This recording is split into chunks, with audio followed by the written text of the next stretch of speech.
बिस्मिल्लाहिर्रहमानिर्रहीम। अस्सलाम वालेकुम dear students, welcome to my YouTube channel. आज हम सेल और सब सेलुलर स्ट्रक्चर यानी सेल ऑर्गेनेलीज को डिस्कस करने जा रहे हैं। ये आपका फर्स्ट ईयर बायोलॉजी का जो ना फर्स्ट चैप्टर है। ये जो लेक्चर है ये जो नायक न्यू करिकुलम है उसके हिसाब से ये लेक्चर बनाया गया है, जिसमें हम इंट्रोडक्शन आज डिस्कस करेंगे और हमारा मेन जो मुद्दा होगा, जो मेन टॉपिक होगा, उसमें हम आज डिस्कवरी ऑफ सेल थ्योरी पढ़ेंगे या डिस्कवरी ऑफ सेल भी कह सकते हैं या सेल थ्योरी भी कह सकते हैं। इसको डिस्कस करेंगे और साथ-साथ जो थ्योरी है या थ्योरी जो भी आप कहें, इसमें एक्सेप्शंस कौन-सी हैं। ओके?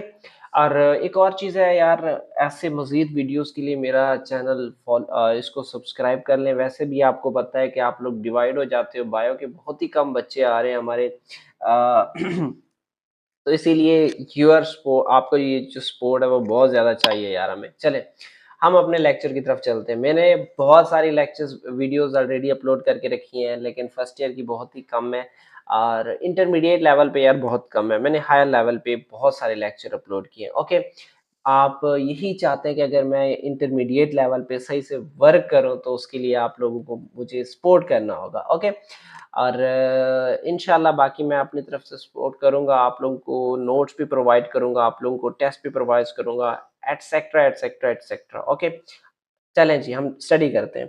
देखो, एक चीज़ तो कन्फर्म है कि जितने भी लिविंग ऑर्गेनिज़्म हैं, वो आपको पता है किसके बने होते हैं? सेल के बने होते हैं। चलें, मैं पेन का इस्तेमाल कर लूँ साथ में, ठीक है? कि जितने भी लिविंग ऑर्गेनिज़्म हैं, वो किसके बने हुए हैं भाई? सेल के बने हुए हैं। ओके? तो नेक्स्ट क्या चीज़ है? अब कुछ सेल ऐसे होते हैं जो यूनिसेलुलर होते हैं और कुछ ऐसे सेल होते हैं जो मल्टी सेलुलर होते हैं, ठीक है? अब यूनिसेलुलर यानी सिंगल सेल्ड ऑर्गेनिज्म में कौन आ जाता है? अमीबा आ जाता है, पैरामीशियम आ जाता है और इसी तरीके से क्या है? यूग्लेन है।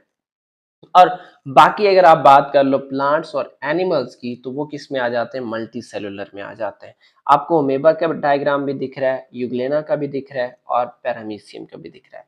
ओके, यूनिसेलुलर ये सारी बेसिक जनरल टर्म्स हैं, ठीक है? यूनिसेलुलर ऐसे होते हैं जो सिंगल सेल्ड ऑर्गेनिज्म होते हैं, मल्टी सेलुलर ऐसे होते हैं जो बहुत सारे सेल पर मुश्तमिल होते हैं। ओके, चलें जी, नेक्स्ट क्या चीज है? आपको पता है कि cell structural and functional unit of living organism है। जितने भी लिविंग ऑर्गेनिज्म है वो किसके बने होते हैं? सेल के बने होते हैं। Got it? अब सेकंड चीज ये है कि ये जो सेल है उसका साइज भी डिफरेंट होता है, उसका शेप भी डिफरेंट होता है और उसका फंक्शन भी डिफरेंट होता है। दे परफॉर्म डिफरेंट फंक्शंस, ठीक है? They have different size, different shapes and have a wide range of activities, ठीक है? कि मुख्तलिफ किस्म की वो एक्टिविटीज परफॉर्म करते हैं। फॉर एग्जाम्पल, आपको पता है कि रेड ब्लड सेल का जो शेप है वो डिफरेंट है, चेंज है और इसका साइज भी चेंज है। इसी तरीके से आप न्यूरॉन सेल की बात कर लो, इसका जो साइज है, शेप है, चेंज है और इसका फंक्शन भी चेंज है। For example, what is the function of red blood cells? They transport oxygen. What is the function of neuron? This transport the messages from one part of body to another part of body. अब इसी तरीके से white blood cell का क्या काम है? They act as an army of our blood. ठीक है? स्मूथ मसल का क्या काम है? कंट्रैक्शन। मतलब क्या है कि जो सेल होता है उसका साइज भी डिफरेंट होता है, शेप भी डिफरेंट होता है और डिफरेंट फंक्शन परफॉर्म करता है। और साथ में मैं आप लोगों को कह दूं कि यार नोट्स बनाते जाओ, बल्कि आप स्क्रीनशॉट बना सकते हैं इन चीज़ों का, ये आपकी बुक से ही है, स्क्रीनशॉट बना लें आप साथ में। और क्या चीज़ है कि स्क्रीनशॉट तो बात की बात है, लेकिन साथ में प्रैक्टिस करते जाओ, जो मैं पढ़ाता जा रहा हूँ लिखते जाओ, इससे आपका फायदा है। ओके, और नेक्स्ट क्या चीज़ है? There are 200 different types of cells. कितनी डिफरेंट टाइप्स ऑफ सेल होती हैं? जैसे कि अब यहाँ पे कितनी दी हुई है? 5 दी हुई है। तो ऐसे 200 डिफरेंट टाइप्स ऑफ सेल्स होती हैं। और ठीक है, एक और चीज है कि ये जो इनकी जो साइज और शेप होती है, that is related to the function they perform. For example, red blood cell अब बाइकनकेव होती है। रेड ब्लड सेल क्या होती है? बाइकनकेव होती है। चले, मैं यहाँ पे लिख रहा हूँ बाइकनकेव। आप मुझे ये बताओ, रेड ब्लड सेल बाइकनकेव क्यों होती है? ताकि ज्यादा से ज्यादा मोर ऑक्सीजन ट्रांसपोर्ट करें। ओके, अब ये देखो, ये इसका फंक्शन है। अब नर्व इम्पल्सेस क्या जो न्यूरॉन है, न्यूरॉन की ऐसी शेप क्यों है? ताकि नर्व इम्पल्सेस को कंडक्ट करवाए। तो इनका जो शेप या जो साइज है वो उनकी फंक्शन से रिलेटेड होता है। नेक्स्ट क्या चीज है? Basic properties of life. देखो, एक लाइफ है, अब लाइफ में जो गिवन प्रॉपर्टीज हैं उनमें कम से कम ऐसी 8 कैरेक्टरिस्टिक्स मौजूद होनी चाहिए अगर कोई लिविंग ऑर्गेनिज्म है। फर्स्ट तो ये है कि वो मूवमेंट कर सकता हो। अब मूवमेंट इंटरनली भी हो सकता है, एक्सटर्नली भी हो सकता है। मैं अगर एक जगह से दूसरी जगह मूव कर रहा हूँ, ठीक है? तो ये एक किस्म की मूवमेंट है। अब इसी तरीके से वो रिस्पायर कर सकता हो, रिस्पिरेशन कर सकता हो सब्सटेंसेस को यूज़ करके, एनवायरनमेंट से सब्सटेंसेस को यूज़ करके क्या बनाता हो? एनर्जी बनाता हो।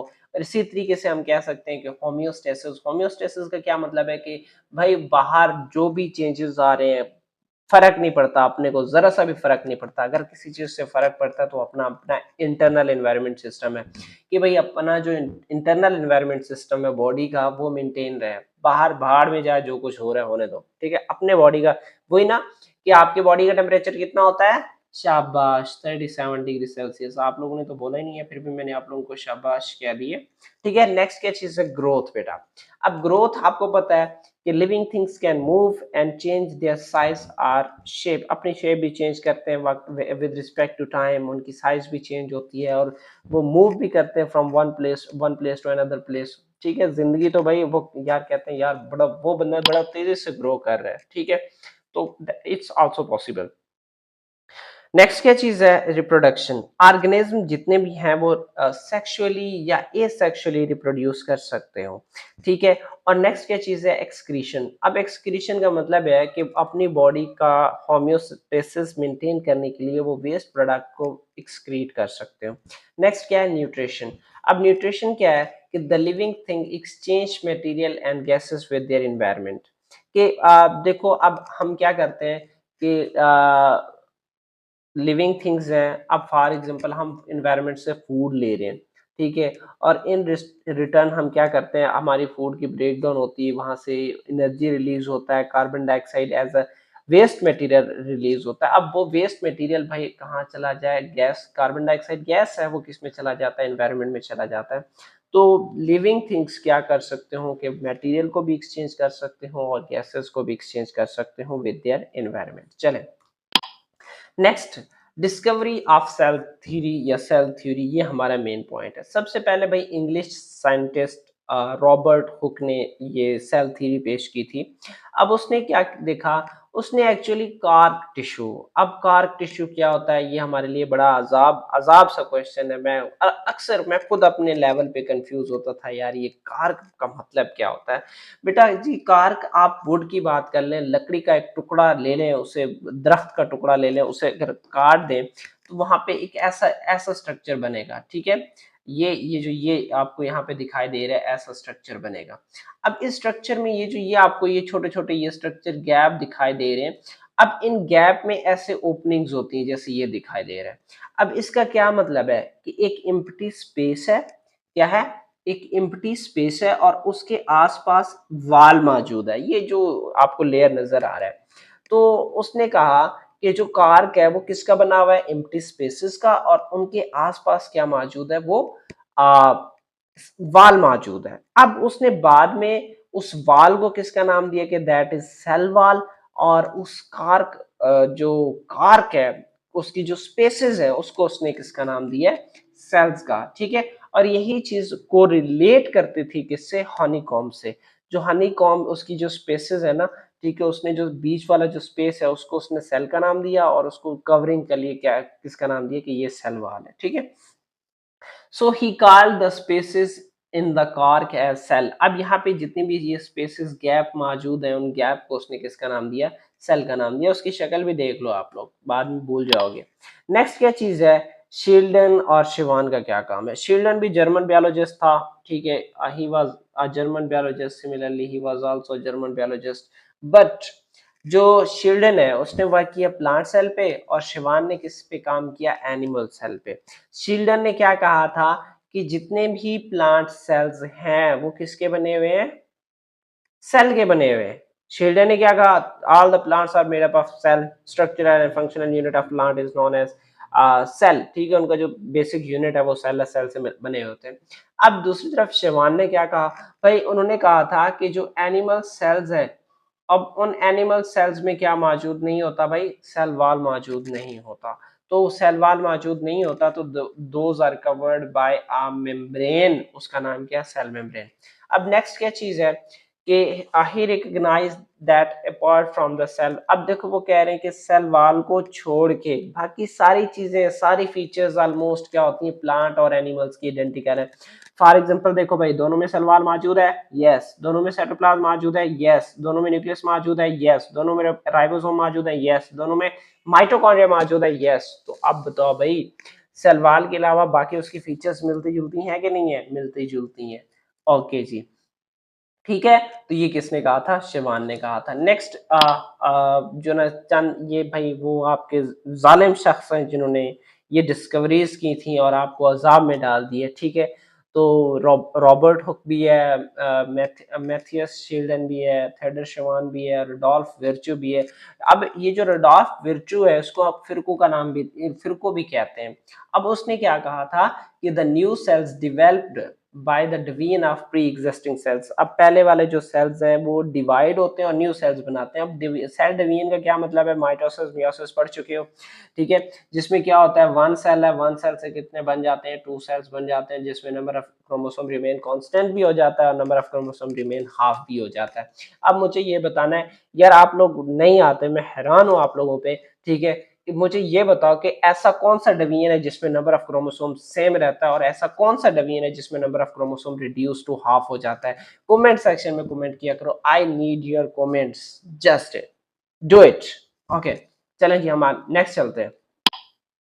अब सब सेलुलर जो ऑर्गेनेलीज होती हैं, अब 3 ऐसे प्रिंसिपल्स हैं जो हम पहले भी पढ़ चुके हैं। आप लोग अक्सर 9th में भी आप लोगों ने रट्टा मारा था कि cell is the structural and functional unit of life, cell is composed of one or more cell, cell arise from pre existing cells by the cellular division. ये चीज मैंने अभी बताई है कि सेलुलर डिवीजन की 2 टाइप्स होती हैं, कौन कौन सी होती हैं, ठीक है। और उसमें एक तो number of chromosome reduce to half हो जाता है, दूसरे में number of chromosome remain constant या remain same.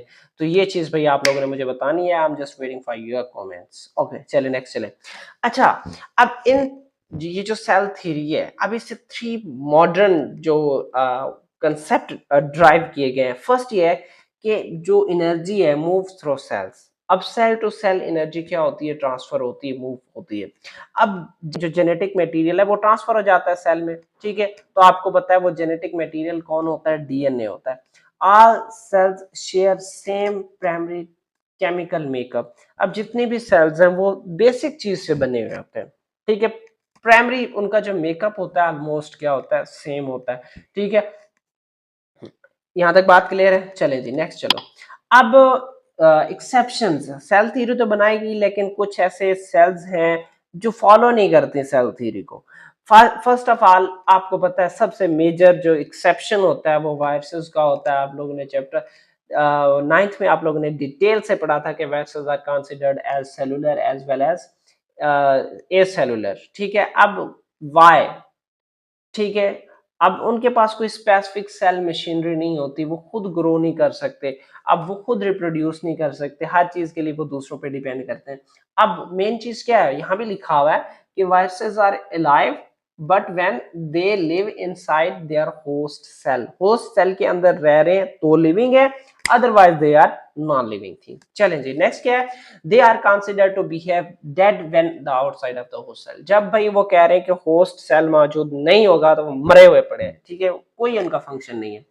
They are considered to behave, चलें जी नेक्स्ट पॉइंट क्या है कि viroids prions also behave like viruses and are exception to the cell theory. जो वेराइट्स होती हैं, सॉरी प्रियॉन्स होती हैं, प्रियॉन्स, ठीक है। तो ये भी क्या होती हैं कि वर्सेस की तरह बिहेव करती हैं और सेल थ्योरी से एक्सेप्शन मतलब सेल थ्योरी से बाहर निकल जाते हैं। नेक्स्ट चीज ये है रेड ब्लड सेल। आपको पता है कि रेड ब्लड सेल्स होती हैं